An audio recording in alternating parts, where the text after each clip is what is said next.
Hey everybody, Derek here to bring you another video for The Walking Dead and Fear the Walking Dead. And I guess it could also be considered part of Z Nation too.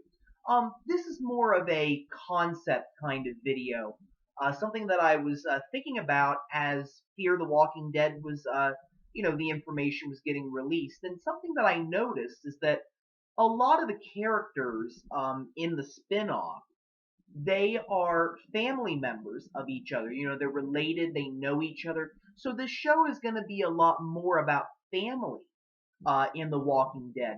And I wanted to kind of share a little bit of a video basically going over the pros and cons of having family members surviving in the zombie apocalypse with you. Because I thought about this a lot, and I, looked at a lot of the relationships with, Rick, Lori, and Carl, with Daryl and Merle, with Andrea and Amy, several other different, people that we've already seen have that bond, and to see, is it a good thing or is it not? And share some of the pros and cons of having family in there. Now, just in case you're not caught up with Walking Dead, and you don't want to be spoiled, I'm just going to be bringing in some information from the past. I might also relate some of the Fear the Walking Dead stuff. So just in case you don't want to be spoiled, don't watch the video because you might be spoiled. Okay. And again, these pros or cons can honestly go either way. They don't necessarily always have to be a good thing or a bad thing. But I wanted to start out with things that are mostly pros. And one of them, the first one that I thought about was a motivation to live. And we saw that going way back to season 1 of The Walking Dead. What did the first 2 episodes deal with? It dealt with Rick trying to get back to his family, finding Lori, finding Carl, realizing that they were most likely still alive, and going after them. And I think that that is something that you see throughout the show. People, even in the darkest of times, maybe not wanting to live, having that motivation to continue on, no matter how hard it gets. Um, and you saw that a lot with, the way that Rick was at the beginning. And as you see now, as the survivors have become more of a family unit, I think that assists in wanting to live, because of the people that are with you. And that can be from before or the family unit that you create as a result of surviving. There really haven't been many suicides on Walking Dead, and I think that really comes out a lot because of the bonds that these characters share. So I think that that is one thing that can definitely be important as you're going into a zombie apocalypse. Another thing is that you're most likely always going to have that person for support as long as they're alive. And that can be physical support. These people will, your mom, your dad, your brother, sister, they might, decide to help you. Like a father or a mother helping their child, making sure that they keep warm at night, get food, clothing. You can always rely on these people to do that for you. There's a bond already established. It's not like you're coming upon some random stranger and going, hey, can you please lend me some food? I don't necessarily have a bond with you. I don't know who you are, and maybe I don't want to give you anything. But what parent is going to tell their child, no, I'm going to eat myself, unless you're a really bad parent? No offense. So I think that you have a lot more of that support system. Somebody's going to watch out for you, watch your back, kill any zombies that might, come into the area. You have people doing, night shift to make sure nothing comes into the camp. You already have those bonds created. And that's important, rather than trying to go out there by yourself, because you really don't know who all's out there. Who more can you trust than anyone else in the world? Your family. You can absolutely trust them. And I think that that goes a very far way. Plus, you also have emotional support. Your family gets to know you as a person and knows, what makes you tick, what makes you happy, what makes you sad, all those things. And they can help you along the way, dealing with a lot of your past emotions. And I think that that is very important. You know, you saw where Andrea and Amy kind of, you know, supported one another a little bit in Vatos when they were out on the boat. You know, Amy probably couldn't have had that discussion with anybody else, or Andrea for that matter, and have them understand. But you sitting there and talking about, you know, oh, you remember whenever dad used to do this and mom used to do this. And even though it might be sad or happy, you have somebody to share that support with, and they're going to keep you going. So if you fall down, you know, out of exhaustion, your family member is going to pull you back up and say, get your butt moving. I'm not leaving you behind. And that is important. Absolutely a great thing. Another, and again, that kind of connects a little bit with someone to connect with. You know, having those connections already established really is going to go a long way to help you in the zombie apocalypse. I really think that it will. And this final thing can kind of go either way, but perhaps preventing you from becoming someone who's not very nice or someone like a villain. Doesn't work every time. I mean, obviously we've seen that the governor kind of disintegrated a little bit as a human once his daughter died.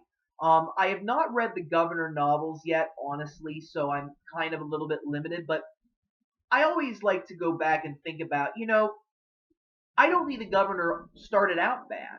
And from what I understand, he may have actually been a decent guy. But you know, losing that, you know, losing Penny was something that really hurt him, and it messes with you in a lot of different ways. I think, you know, I mean, obviously we've seen that Rick hasn't really been the same since Lori died. We've seen that the governor kind of, you know, shifted a little bit, and we saw that Andrea, you know, was different after Amy died. But sometimes the death of a family member can actually turn out kind of positive in a weird way, like with Merle.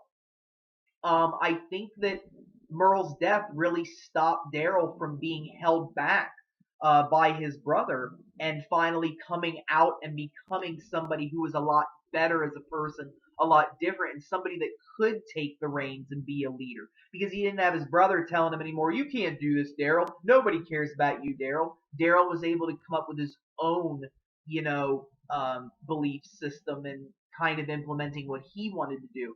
But, you know, again, it can be a pro or a con because on the one hand, you know, I think that Carl, you know, and Judith being in Rick's life has prevented him from going even further down the, you know, the path. You can kind of at least see a little bit of justification in some of the things that Rick does. Um, I don't really think that anything that he has done has been so overly terrible like the governor's cold-blooded killing is.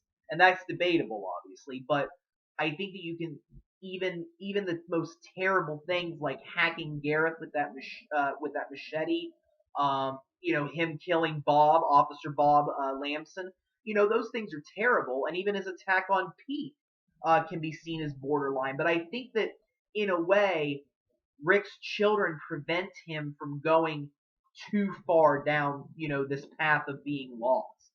So this can go either way. But again, on the other hand, you know, and that's one of the cons is, you know, having those family members and losing them or your fear of losing them can even take it into a different proportion. I mean, you saw how Shane was.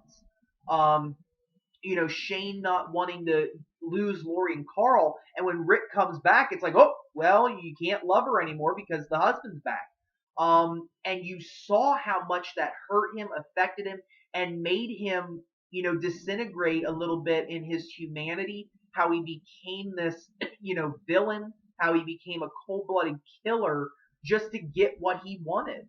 You know, brutally murdering Otis in order to, you know, bring the medicine back to save Carl. And, you know, what would have happened if it would have been somebody else? Would Shane have done the same thing? Maybe yes. You know, his attempts to kill Rick, his attempt to, you know, continue to get Lori and Carl to come back to him.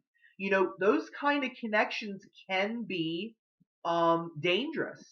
It really can be dangerous to have family and potentially lose them, and not just to death, but to someone else. You know, what happens if you do have a girlfriend or a boyfriend in the apocalypse and they decide to, you know, uh, fall in love with someone else. How's that going to affect you? Some people can brush it off, be like, okay, you're a terrible person, bye, I don't care anymore. Other people are going to go nuts. They might kill the other person just to prevent their boyfriend, girlfriend from, leaving them, or their husband, wife, whatever. That kind of stuff can happen, which can be a con. Whereas when you're more just individuals coming together, you don't really have a lot of those fears of losing people. You kind of gain your connections as you go along. So it can still be tough to lose people, but I feel like in many ways it's not necessarily as bad as having all those connections already, and then your husband or your wife, leaves you for somebody else. That can be bad. And it can definitely be something that, affects you severely in a Walking Dead zombie apocalypse kind of world. Another con I feel is when you have differing family values or ideas that clash with each other. And how do you deal with that? And I think that we deal with that in everyday life anyways. Family members have different opinions about, what should we do next? You might have half the family wanting to leave the state, move somewhere else, start new. The other half of the family going, no, stay here. This isn't for you. You see all the time. Families wanting to do different things, wanting to send their kid to private school, or somebody else wants to send the kid to public school. Um, you know, Maybe trying to instill values into your children. Your children may not feel the same way about, religion, philosophy, patriotism. All these different ideals come together, and if there are differing ideals, I mean, I'm sure you still love your family, and you can continue to function as a unit, but, in many ways you might disagree. And in a zombie apocalypse, that can mean the difference between life and death. Excuse me. Because I would never want to abandon my family. Never. And that's something that would be very hard to do. And I think about that. Imagine if, we were in a situation where somebody says, okay, look, I want to stay here. We've built this, environment that is safe, and we need to stay here and continue to fortify, a farm, a home, a prison, whatever it is. We need to continue to fortify that, where somebody else might say, no, this area is dead. We've used up all the food supplies in the surrounding area. There's zombies coming more and more often, bandits, etc. You have all these dangers, and somebody else might say, hey, we need to go somewhere. And then mom wants to stay, and dad wants to go, and brother wants to stay, and sister wants to go. And all of a sudden, it's just, you're left to pick a side. And you're left to have these conflicting ideas that, in a sense, could split a family up. And that's scary to think about. If people don't agree, what happens? Do you take a majority rules approach, or does, brother and mother leave? Just say, screw it, we're going on our own. That could be terrible. And you kind of saw a little bit of that, like with Merle and Daryl. Merle kind of, alienating himself so much from Rick's group because all the terrible things he did, that Daryl left. Daryl was put in that situation, and he had to make a choice, and that is hard. And thankfully, things worked out for him, because it was just him and his brother against the rest of the group. But what if you really did have a, 50-50 situation? What do you do? How do you resolve that? And that can be very, very hard. I would never want to split up my family. I would want my family to stay alive and survive together, but what would happen? I really don't know. And that's something that can really be devastating. And another con, which is my final point, another con that I thought about was, well, we saw this a lot. You bring your baggage into the zombie apocalypse. I mean, when you're starting out with a group of, strangers, you might have some baggage, whether you're, handicapped, or whether you have a drug addiction, things along those lines. And I'm not putting people down for that, but it's just that sometimes you have certain things that can affect a group of people. And of course, there are many ways of getting over that. I mean, you saw what happened with Herschel. He lost a leg, but hey, he was, back at it. And many people get over drug addictions. I mean, it's not always the end of the world, but with a group of strangers, you're less likely to have baggage from your past that can personally come in and affect you. I'm not saying there will never be baggage with a group of strangers, but there's a lot less, I think. Whereas, I mean, you look at the whole Rick, Lori, Shane situation, that was total baggage. I mean, that was something that really tore a group apart and in the end almost got Rick killed. And of course changed everything. You know, you look over that history and you saw how it ended up disintegrating the relationship between Lori and Rick, and completely ending up with Lori dying before Rick could ever apologize or make things right, or whether Lori wanted to apologize, whoever. And look where Rick ended up. I mean, he ended up in a very dark place. Never really has recovered from it, in my opinion. Probably never will. And that is something that can be bad.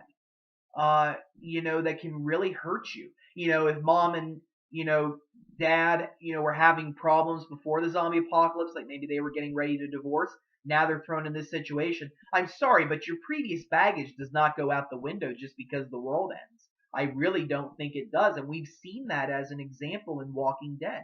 It just doesn't vanish. And I think that can really have a very bad strain on relationships in the zombie apocalypse, where mom and dad may have been fighting, brother and brother, brother and sister, sister and sister fighting with each other, great aunt so and so and great uncle so and so is fighting. You get the message. It can really have a problem going into the zombie apocalypse, and having all that there, and people bringing up things that you did in the past, can really bring you down, and it can really separate people. And I think that can be a terrible thing, especially when it's very serious, like with the characters in Fear the Walking Dead, which will be my next video. So I'll briefly explain that, but I'm kind of going to take a little bit of this video and kind of plan it into the characters in Fear the Walking Dead that, do have those kind of relationships, and what it might do to them down the road, and we'll see what happens. But I'm going to take some of these ideals and put it into my next video. But that's what's so great about Fear the Walking Dead coming up, is that it really is something that is different. Yes, there were family members in The Walking Dead, but this is more like almost every character is related somehow, some way, and they got problems. And I'll be interested to see how those, come out and what happens. So stay tuned for that video. It's coming right up, and thank you very much for watching.